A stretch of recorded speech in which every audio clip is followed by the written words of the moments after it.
یہ آپ کا سوال اور ہمارے جواب، تو پوچھیں۔ تحریک عدم اعتماد کا جو پورا سلسلہ اس وقت چل رہا ہے، اس میں اپوزیشن کی جماعتیں کوشش کر رہی ہیں کہ حکومت کے اتحادیوں کو ساتھ میں لا کے اور اس حکومت کو گرا دیا جائے۔ میرا سوال یہ ہے کہ یہی لوگ ہیں جنہوں نے اس حکومت کو بنانے میں اسٹیبلشمنٹ کی مدد کی تھی۔ جب پی ایم ایل این کیو کے نمائندے یہ کہتے ہیں کہ ہم اس وقت تک گورنمنٹ کے ساتھ ہیں جب تک اسٹیٹ یا اسٹیبلشمنٹ گورنمنٹ کے ساتھ ہے۔ باپ پارٹی کے نمائندے یہ کہتے ہیں کہ جی اب ہمیں اشارے ملنا بند ہو گئے کیونکہ انہوں نے کہا ہے کہ اپنی جنگ خود لڑی ہے۔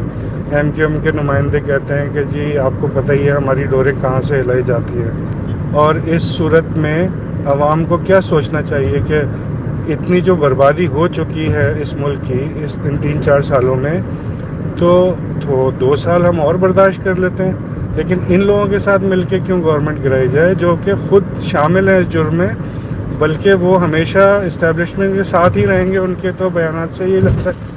2 چیزیں اس میں حیران کن آپ کو نظر آئیں گی۔ ایک تو جس جلدی کے ساتھ ایم کیو ایم نے میٹنگ کی اور پھر ان مخالفین کے ساتھ جن کی وہ کچھ عرصے پہلے تک شکل بھی نہیں دیکھنا چاہتے تھے، اور پھر کیو لیگ کی جو ملاقاتیں ہوئیں وہ بھی بڑی حیران کن ہے۔ تو یہ آپ کو 2 چیز اگر ذہن میں رکھیں تو آپ کا سوال جو بڑا اہم بن جاتا ہے، وہ اس وجہ سے بن جاتا ہے کہ جو کام پچھلے 3.5 سال میں نہیں ہوئے وہ اس وقت کیوں ہو رہے ہیں۔ ایک دوسرا یہ کہ اگر یہ کام اس وقت ہو رہے ہیں تو کیا یہ بانتیجہ ہوں گے۔ دیکھیں چودھری کو کیا ضرورت ہے کہ اگر انہوں نے عمران خان کے ساتھ رہنا ہے تو اگلے 1.25 سال جو ہے وہ خام خواہ کے رابطے بڑھائیں نون لیگ کے ساتھ، اور 14-15 سال کے بعد وہ ملاقات کر رہے ہیں تو وہ کیوں کر رہے ہیں؟ اس میں سیاسی فائدہ ہوگا نا۔ یہ تو باتیں بنی ہوئی ہیں جی کہ ہم روایتی لوگ ہیں اور سب سے ملتے ہیں، تو اگر روایتی لوگ ہیں سب سے ملتے ہیں تو پھر آپ کو پہلے بھی ملنا چاہیے تھا۔ تو یہ سیاسی لوگ ہیں اور یہ کوئی بری بات نہیں ہے، سیاسی لوگ ہیں، اپنے مفادات کو سمجھتے ہیں۔ ایم کیو ایم کا بھی یہی حال ہے۔ تو جس طریقے سے یہ ساری میٹنگز ہوئیں تو مجھے تو لگتا ہے کہ یہ بہت ہی ایک ایلوژن کریٹ کرنے کی کوشش کی جا رہی ہے، ایک نظر کا دھوکہ کریٹ کرنے کی کوشش کی جا رہی ہے کہ کتنی سنجیدگی کے ساتھ یہ سارا کام ہو رہا ہے۔ عین ممکن ہے کہ پی ڈی ایم کی جماعتیں اس کے اندر ان کو پتہ نہ ہو کہ اصل میں ہو کیا رہا ہے، لیکن میں باہر سے بیٹھ کے آپ کو تجزیہ کر کے دے سکتا ہوں کہ میرے خیال میں ایک نظر کا دھوکہ کریٹ کرنے کی بھی کوشش کی جا رہی ہے کہ اس طرح بڑی سنجیدہ نو کانفیڈنس موو لائی جا رہی ہے، اور اس کے اندر جو اتحادی ہیں وہ بھی ان کے ساتھ ہیں۔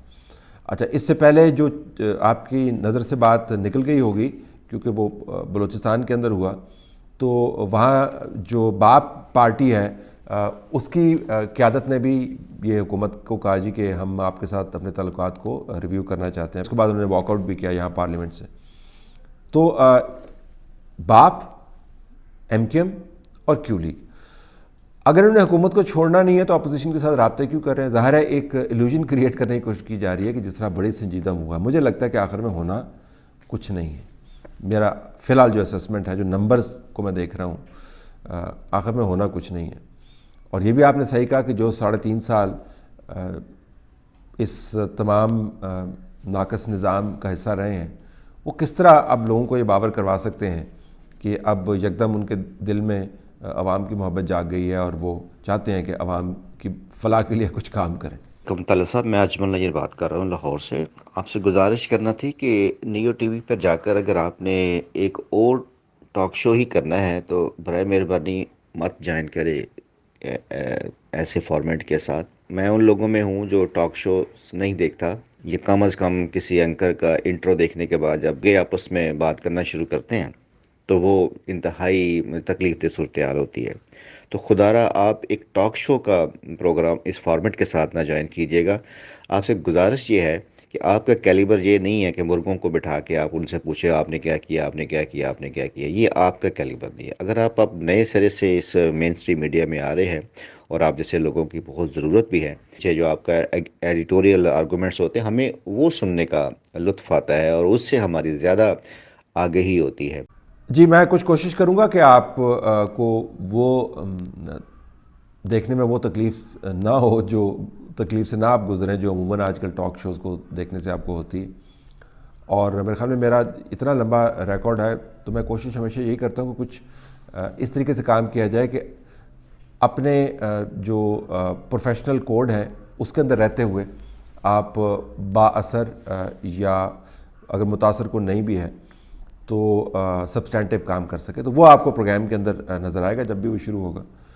اور ظاہر ہے بالکل میں بھی اس حق میں نہیں ہوں کہ آپ کا پرانا فارمیٹ جو ہے 3 بندے بٹھا کے تو اس میں خام خواہ کی لڑائیاں کروائی جائیں. وہ تو خیر جب میں پہلے بھی کرتا تھا جیو پر تو اس وقت بھی اجتناب ہی برتتا ہوتا تھا, کبھی کبھار کرنا پڑ جاتا تھا لیکن اجتناب برتنا ہوتا تھا.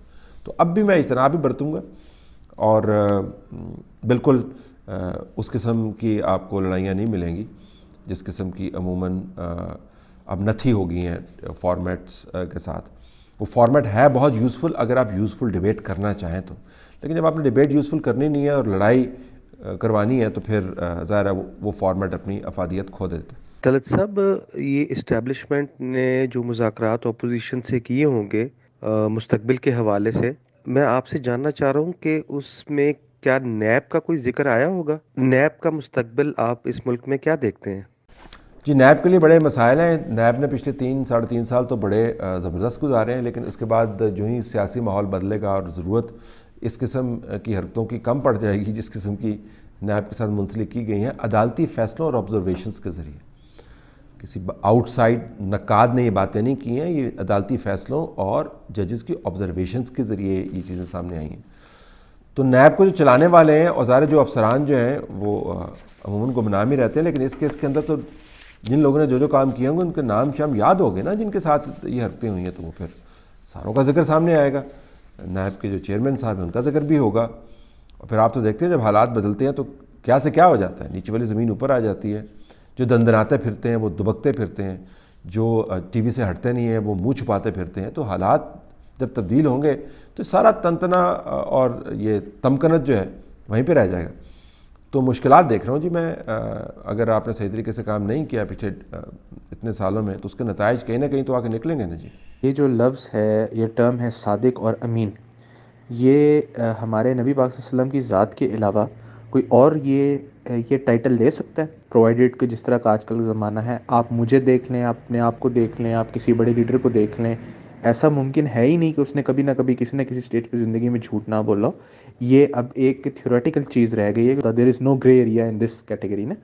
تو یہ آپ مجھے تھوڑا سا بتائیے پلیز, اگر میں اس میں غلط ہوں تو میری رہنمائی فرما دیجیے. کہ دیکھیں جی, جو سرور کائنات حضور اکرم صلی اللہ علیہ وآلہ وسلم جن کے لیے دونوں کائناتیں یا تمام کائناتیں ان کے لیے بنی, ان کی تو مثالیں اور حوالے بالکل نہیں دینے چاہیے. میں نے کنسسٹنٹلی یہ آرگو کیا, کسی طور پہ ان کے حوالے ہمیں نہیں دینے چاہیے, کیونکہ وہ کہاں پر ہیں اور ہم کہاں پر ہیں. تو بالکل ہمیں پالیٹکس کے حوالے دینے چاہیے.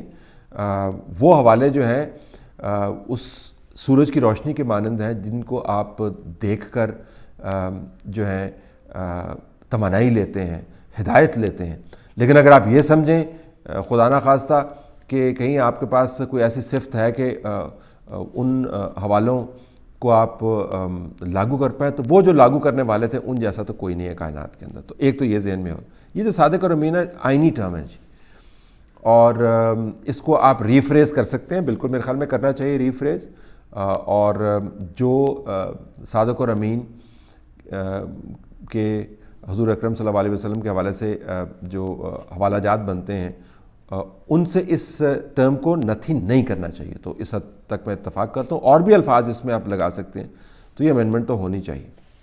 سوال یہ پوچھنا تھا کہ اقرار الحسن کے ساتھ جو سلوک کیا گیا ہے, جبکہ اقرار الحسن تو خود ایک پروگرام کے اینکر تھے, تو شاید اس لیے چھوڑ دیا انہوں نے, اگر کوئی عام آدمی ہوتا تو شاید چھوڑتے بھی نہیں. جی اقرار الحسن کے ساتھ جو ہوا وہ بالکل بھی اچھا نہیں ہوا. کچھ اس کے اوپر معلومات مجھے کو کم ہی ملی ہیں, ویسے متنازع معلومات ملی ہیں, لیکن تشدد جس کے خلاف بھی ہو ہم اس کے حق میں بالکل نہیں ہیں. اقرار الحسن کے ساتھ ہوا تو بہت برا ہوا, نہیں ہونا چاہیے. محسن بیگ کے ساتھ ہوا بہت برا ہوا, نہیں ہونا چاہیے. اس کی گنجائش نہیں ہے, قانون کے اندر اس کی گنجائش نہیں ہے. تو جو ان کے ساتھ ہوا بہت برا ہوا. معلومات حتمی طور پر سامنے آئیں گے تو میں اس کے اوپر مفصل کمنٹ کروں گا. طلعت صاحب السلام علیکم. اچھا میرا کوسچن آپ سے یہ تھا کہ جیسے یہ اب ہم سن رہے ہیں کہ تحریک عدم اعتماد آ رہی ہے, عدم اعتماد آ رہی ہے, تو جو انہوں نے قدغنیں لگائی ہوئی ہیں, کوئی بھی تحریک عدم اعتماد آ جاتی ہے, کامیابی ہو جاتی ہے, جو وزیر اعظم نیا آئے گا, کیا وہ ان ٹیکسز کو جو ہے وہ ریٹرن کر پائے گا؟ کیا وہ IMF سے جو ہے معاہدہ ختم کر دے گا؟ کیا مہنگائی ختم ہوگی؟ اس کے پاس کیا پلان ہوگا؟ اچھا اگر یہ آتی بھی ہے, کامیاب ہو جاتی ہے, تو کیا اس کے بعد جو ہے نئے الیکشن آپ کب تک دیکھ رہے ہیں؟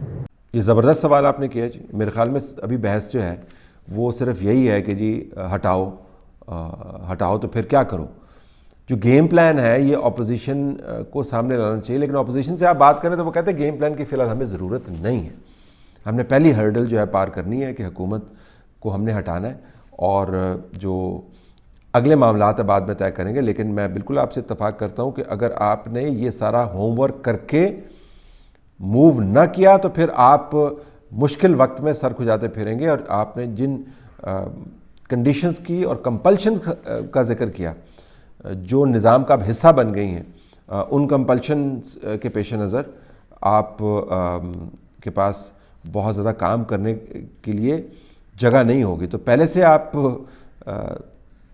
طے کر کے آئیں کہ آئی ایم ایف کے ساتھ آپ نے کیا کرنا ہے, ریونیو آپ نے کیسے جنریٹ کرنا ہے, اینڈ ملین ادر تھنگس. اسے آپ میں اتفاق کرتا ہوں, آپ کا سوال زبردست ہے.